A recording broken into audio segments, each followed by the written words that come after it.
కూడా చేస్తున్నా, ఏ బిల్లు రాలేదు. టెంకాయ పెట్టి దాదాపు 1000 కోట్లు అది చెప్తున్నా. మొత్తం 5 జిల్లాల మనకి కూడా అభివృద్ధి చేస్తున్నాయి private hospital, government hospital. Government hospital ఆ గవర్నమెంట్ హాస్పిటల్ ప్రైవేట్ హాస్పిటల్ కూడా ఏమి ఇబ్బంది లేదు. పేదోళ్ళు చూసుకుంటారు, 10,00,000 చూసుకుంటారు. పేదోళ్ళు ఒక్కొక్క ఇరుకు మంచి ల్యాబ్స్ కూడా చూసుకుంటారు. దర్శనాలు ప్రైవేట్ హాస్పిటల్ ఉంటారు, ఏం రోజులు ప్రైవేట్ హాస్పిటల్. అట్లా స్కూల్ అని కాలేజ్ అని యాదాద్రి ఇక్కడ మణికొండ అని హజోడ్ అని 120 కోట్లతో మైనారిటీ స్కూల్ 5 స్కూల్ ఒకటే దగ్గర 20 ఎకరాల క్యాంపస్ కడుతుంది. ఒకటే దగ్గర కొత్త చదువుకొని అందరూ బాగుపడాలని ఈ స్టేట్ లోనే లేదు, ఈ రాష్ట్రంలో ఎక్కడ 150 కోట్లతో స్కూల్ ఒక campus. BC SC ST OC group sanction announcement అయింది కేసీఆర్ గారి ముఖ్యమంత్రి గారి రోజు. ఇమ్మీడియట్ గా 10 ఎకరాలు చూసిన ఓసీ గ్రూప్ లో బ్రహ్మాండంగా అసలు ఎవరు వచ్చినట్టున్నారు అని చెప్పేసి 100 ఎకరాల్లో జేఎన్టీ క్యాంపస్ 100 ఎకర్స్ ఈ పార్లమెంట్ ఎలక్షన్ ఓపెన్ చేసేది 100 ఎకర్స్ జేఎన్టీ క్యాంపస్. పాకిస్తాన్ 30 రోజులు యాక్టివ్ 2 బైపాస్ రోడ్ టీవీ నుంచి ఆడవైపు బైపాస్ రోడ్ అండర్ రోడ్ 380 కోట్లు శాంతి జ్యుడిషియరీ ఫాలో చేసుకోవాలి. జ్యుడిషియరీ కాదు, లెవెల్స్ ఎక్కడెక్కడ లెవెల్స్ అనేది ఒక కన్సల్టెంట్ ఇచ్చి ఆ ఎస్టీపీలో లెవెల్స్ తో పాటు డిజైన్ మొత్తం తయారు డిస్ట్రిబ్యూట్ చేస్తారు. 5 నెలలు దాదాపు 100 మంది ఇంజనీర్లు కష్టపడ్డారు. మొత్తం తెలియదు, మొత్తం టోటల్ గా 5 ఎస్టీపీ జీవోతో స్టార్ట్. ఈ పార్లమెంట్ ఎలక్షన్ ముందు చేస్తారంటే అన్నారు నా సిరిసిల్ల నీ దాని 20% కూడా చేసుకోలేదు. సిరిసిల్ల నీవు పెట్టిన బోర్డు తప్ప మీరు ఇంకా ఏం చేయలేదు, ఇన్ని చేసుకుని ఇప్పుడు వెళ్ళేందుకు పార్లమెంట్ పనికొస్తే అన్ని చేద్దామని ఇప్పుడు చేసినాం. డెవలప్మెంట్ అన్ని చేసినాం, కానీ డెవలప్మెంట్ కాదు అక్కడ గ్యాప్ జరిగింది. మనకి నాకు తెలిసినంత వరకు ఏంటంటే ఒక ఊర్లో ఒక 2 దళిత బంధువులు, 4 ఎలక్షన్ ముందరనే 4 బీసీ బంధువులు, 10 మందికి గృహలక్ష్మి ఈ ప్రొసీడింగ్ ఇచ్చింది. ఈ ప్రొసీడింగ్ తీసుకొని పోయింది. ఊర్లోకి పోయేవారికి ఊర్లో అంతా చర్చ ఏమైందండి చూసినావా, ఈ 10 మందికి వచ్చింది, మన అందరం మనుషులు ఉన్నావా, మీరు వేసుకోరు, మాకు అవసరం లేదు, మీరు వేసుకోరు అనేది ప్రధానమైనటువంటి మనం. రెండవది స్కీమ్ లో డైరెక్ట్ గా బ్యాంక్ లేకుండా మన నాయకుల ద్వారా మన సర్పంచులు ఎంపీటీసీలు మన కౌన్సిలర్ ద్వారా బ్యాంక్ ఇచ్చింటే అది బాగుండేది. రెండవది కర్ణాటకలో ఏం జరిగింది ఉట్టిదేనా అని మన నాయకులు చెప్పలేకపోయారు. ఎందుకు చెప్పలేకపోయారంటే ఎట్లా గెలిస్తే గెలుస్తుంది, ఎందుకంత రిస్క్ తీసుకోవాలి అనే నారాజ్ ఎవరి నుంచి అందరి నుంచి పై నుంచి కింది వరకు అందరూ ఒకరి నుంచి ఎవరు నారాజ్. పడవకు రంధ్రాలు పడితే సన్నయి అందరు ఎక్కిరు, ముందర సీట్లో మేము అందరం కూర్చున్నాం, పెద్ద సీట్ల వాళ్ళందరూ అన్నమాట. ముందే మునగలేదు, అందరం ముందుతో అనుకోలేదు. ఇక్కడ వాళ్ళకి ధర్మని అందరి చేతులు పెట్టినేమో బతికేది. ఇవాళ ఏం నష్టం జరిగిందో కొట్లాడి అలా చెప్పినట్టు ఇది జరిగిందా నాకు ఇది, కానీ మీరే ఒక్కొక్కరు ఆమె చూసుకోండి. నెరవేర్తే సంతోషం, మనకన్నా సంతోషపడ్డది ఎవరు. నేనేం చెప్తున్నా, నాకన్నా ఈ హామీ నెరవేరితే, ఎందుకంటే నేను ఉద్యోగం చేస్తూనే 2 సార్లు జైల్లో ఉండొచ్చింది, ఉద్యోగం చేస్తూనే తెలంగాణ కొట్లాడొచ్చింది.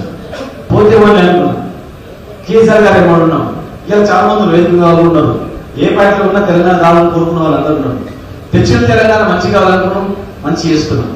ఎక్కడో నిలబడి అక్కడ నేర్లు చేయదు, నా సొంత ఊరు బాగు చేసుకోవాలని ఇక్కడికి వచ్చినాం. సొంత ఊళ్ళో మంచి చేసుకోవాలి, నా ప్రజలకు కష్టాలు ఎదుర్కొండాలని చెప్పి వచ్చినాం. తిండి తిప్పలేము తిరిగినాం, కరోనా కూడా ఎవరు చచ్చిపోవద్దని మాకేమైనా పనులు కదా, వాళ్ళు బతకాలని చెప్పి కష్టపడ్డాం. మా దగ్గర ఎన్నో రకాల అవగాహన పెట్టారు. కులం ఫీలింగ్ తీసుకొచ్చారు, మతం ఫీలింగ్ తీసుకొచ్చారు. నాకు ఎవరికి లేదు మా దగ్గర కులం ఫీలింగ్. నా దగ్గర ఉన్నాడే అదే కులం కూడా అనుకున్నాను. మా దగ్గరకు వచ్చినండి ఆయన మా అన్న తమ్ముడు ఎన్ని రకాలుగా అపవాదం చేసినా ఓర్చుకొని పని చేసిన 10 ఏళ్ళు చెమటేసి పని చేసిన కారణం ఏదైనా కావచ్చు. 10 ఏళ్ళ వరకు వద్దు ప్రజలు 2 సార్లు అవకాశం ఇచ్చినప్పుడు వాళ్ళు దేవుళ్ళు ఇప్పుడు వివరణ మాత్రమే మనం నిందించదు. ఇస్తరే అమౌంట్ వచ్చేసింది, మనం స్వీకరించాలి. 2 సార్లు అవకాశం ఇచ్చినా మర్చిపోయి అరే వాళ్ళు చేసే పరిస్థితి ఎవరు ప్రజల తప్పు కాదు, మనది తప్పు. మన తప్పు దేవాలని మనం వాళ్ళకి చెప్పలేకపోయినా జరిగింది. ఇలా మళ్ళీ అవకాశం వస్తుంది. 2 సార్లు మనము ఇంత కష్టపడి తిప్పలో పనిచేస్తేనే మనకన్నా ఇంకా బాగా చేస్తామేమో అని. ఒకవేళ మనకన్నా బాగు చేస్తే కూడా ఇంకా బాగు చేస్తాం, ఇంకా అవకాశం రాలనే ప్రసక్తి లేదు. అసలు బాగానే చేయలేదనుకో, చెప్పినది చేయలేదనుకో, ఇంకా తొందర వస్తుంది. వాళ్ళు చెప్పినవన్నీ అమలు కాలేదనుకో, రేపు నెక్స్ట్ మనం వస్తాం. చెప్పినవన్నీ అమలు అయినాయి అనుకో, చెప్పినవి మొత్తం టోటల్ గా నిరుద్యోగ వృత్తి ఇచ్చి, ప్రతి మహిళకు పెన్షన్ ఇచ్చి, 4,000 పెన్షన్ చేసి,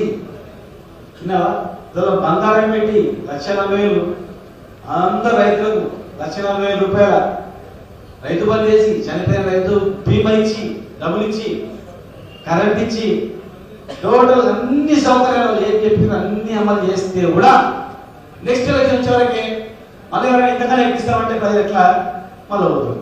అసలు ఇది అనుకో, ఆటోమేటిక్గా ఇంతకన్నా పాత్ర మేలు కదా అని వస్తుంది. కనుక అవకాశం అనేది మనకు ఉంది కేసీఆర్ గారికి.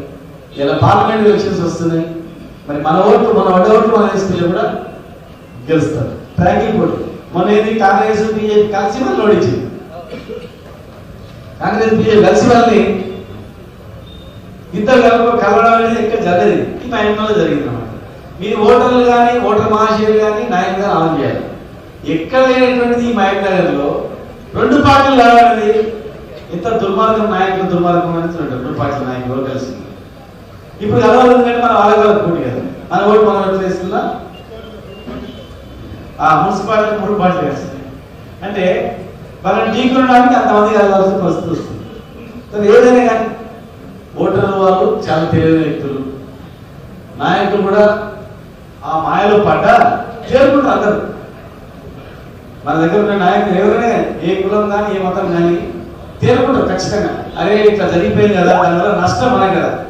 ఎవరు అధికారంలో వస్తే నాకేంటి, నా కొడుకు ఏంటి, నా బిడ్డకి ఏంటి, నాదేంటి, నా పరిస్థితి ఏంటి, వాళ్ళు రావడం వల్ల నేను బాగుపడ్డాను నష్టపోయినా, రేపు నేను బాగుపడడం ఇష్టమా, లేకపోతే మేము కడుపు కాల్చుకుంటూ వాళ్ళు మంచిగా ఉండాలన్నా, ఎవరు మంచిగా ఉండాలి అనే దృష్టిలో పోతారు. తెలుసో తెలియకనో తప్పు చేసిన వాళ్ళు కూడా ఖచ్చితంగా సరిదిద్దుకుంటారు. మనిషి సహజంగా తప్పు చేస్తుంటారు, కష్టపడలేదు కాదు, అందరూ కష్టపడ్డారు. కానీ గుంపు ఎక్కువ ఏదైతే గుంపుల కొత్త పని గురించి వచ్చినలో వాళ్ళతో మనం మోసం జరిగింది. వచ్చిన వ్యక్తి మతలబు మనకు తెలియదు కదా. వచ్చిన వ్యక్తి మతలబు గవర్నమెంట్ ఉంటే పని చేసుకున్నాం, ఏ గవర్నమెంట్ ఉంటే అది యాక్టివిటీ అయిపోయిందని సులభ దుగ్గుదాం ఆ టైప్లో అయింది. కనుక ఎవరు కూడా ఆందోళన పని అవసరం లేదు. పార్టీ మారిపోయిన వాళ్ళ గురించి కూడా బెంగపెట్టుకోవాల్సిన పని లేదు. పోయేటోళ్ళు పోనీ, వాళ్ళు ఎక్కడ పని కావాలనుకుంటారు, వాళ్ళు ఎక్కడ మంచిగా కావాలనుకుంటారు పోవచ్చు. కానీ పార్టీ బాగుపడాలి, ఈ జెండా గులాబీ జెండా బాగుపడాలి, తెలంగాణ తెచ్చిన పార్టీ, రైతులను లాభపడిన పార్టీ. కనుక ఖచ్చితంగా మళ్ళీ అవకాశం వస్తుంది. ఈ సమయంలో మిగిలిపోయినలే ఖచ్చితంగా కూడా ఇప్పుడు 10 ఏళ్ళు మనం వెళ్ళలేదు కదా, 2 ఏళ్ళు గ్యాప్ వచ్చింది నాకు తెలుస్తుంది, 20 ఏళ్ళు గ్యాప్ వచ్చింది తెలుస్తుంది మధ్యలో. అది రానికి లేదు కదా, 5 years కనుక తెలియలే మనం. ఇప్పుడు ఎవరికే కాదు కదా, ఒక 5-6 మంది దోస్తులు ఉంటారు, అందరికన్నా ఎక్కువ బస్ రేట్ చాలా గొప్పోడు అనుకుంటాడు అనుకో, ఈయన గొప్పోడు అనుకుంటాడు, మనం చూసుకుంటాను.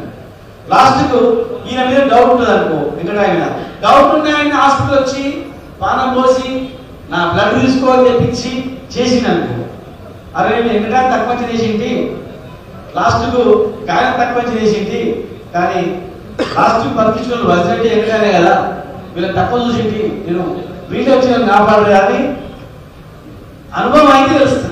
అనుభవం కానీ ఎవరు కూడా తెలియదు మనిషి. ప్రతి మనిషి కూడా ఏమైతే వాళ్ళ జీవితంలో కొద్ది అనుభవం వస్తేనే అన్ని తెలుస్తుంది. ఈ అనుభవ క్రమంలో తెలిసిపోయి